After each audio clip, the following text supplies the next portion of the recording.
Moabot sa 1,000 ka mga personnel sa DepEd Mandawi ang itap nga mo serbisyo atol sa adlaw sa eleksyon karong Mayo. Kumusta na ang ilang pagpangandam? Atong seran pinagi sa report ni Nico Serino.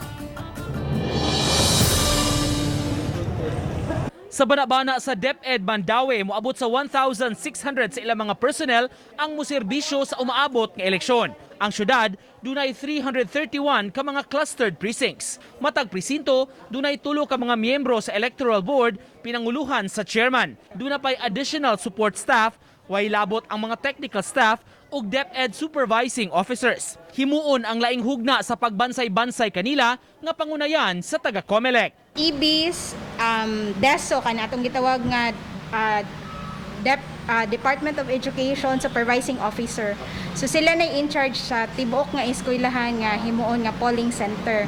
Nya apil sa ilang mga supports. Sa tibok Mandawi, 30 ka mga eskwelahan ang himuon nga polling centers nga susama ra og lokasyon sa miaging eleksyon. Gawas lang hinuon sa naaprubahan na nga pag-ilis og venue sa polling center sa Barangay Tingob. More or less tanan the same ra per barangay except Tingob.